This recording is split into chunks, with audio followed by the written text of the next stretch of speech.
Let me be clear about something first. I am actually attracted to these women. The intelligent ones. The composed ones. The ones with a very small circle. 1 or 2 friends at most. The ones who spend a lot of time alone. Who are comfortable in their own head. Who observe more than they speak. Often introverted. Often awkward around people they do not respect. Not shy. Just uninterested. You do not always see them socially. You do not always hear them online.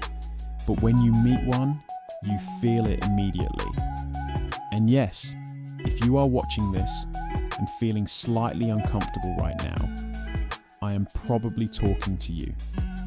These women are not alone because they are unwanted.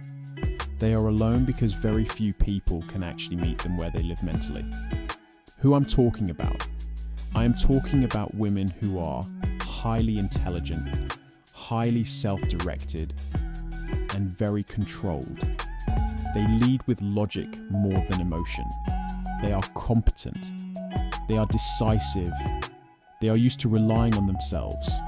They are often the sharpest person in the room, and they know it. Why these women struggle in relationships? Not because they are too strong, not because men are intimidated. The real issue is more subtle. These women often bring control strategies into intimacy, sometimes unintentionally, sometimes consciously.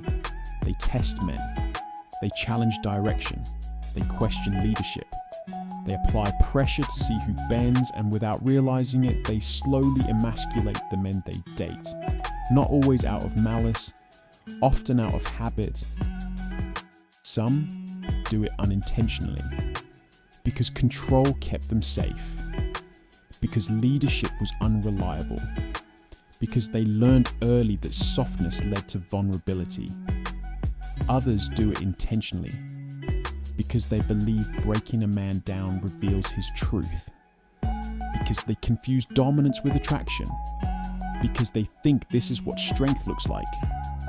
Both paths lead to the same outcome.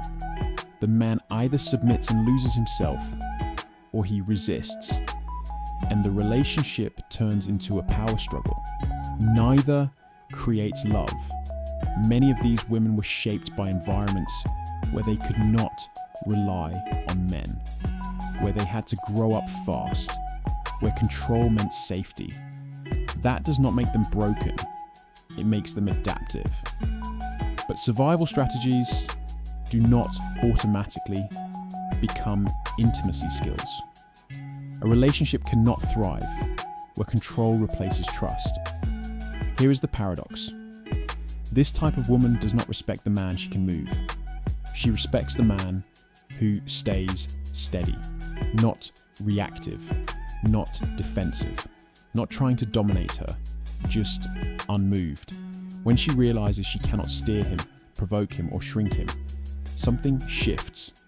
Respect appears, because for the first time in a long time, she feels relief. I admire intelligence. I admire composure. I admire women who are not emotionally chaotic. But if I feel managed instead of trusted, I disengage. If I feel tested instead of experienced, I pull back.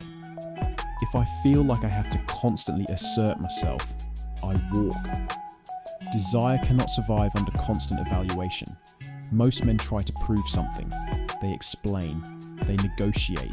They adjust themselves to pass her tests. That hands her control. And once she has it, attraction fades. You do not overpower these women. You do not argue with them. You do not try to dominate them. You remain grounded. You lead your own life. You do not justify your standards. You do not chase validation. You do not react emotionally to tests. You invite her into your world.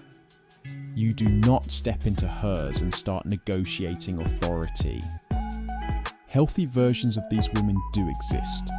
I know one, which should tell you how rare they actually are. You can tell early. They can relax control once trust is established. They respect strength without trying to dismantle it. They soften naturally, not as a tactic. They do not punish masculinity. They want a man they can lean into, not manage. That is the difference. I am not threatened by strong women. I am cautious of women who confuse control with strength. The woman who cannot manipulate you is the woman who learns to respect you. And the man who holds his frame without force is the one she never forgets. She does not respect the man she can control. She respects the man she cannot move.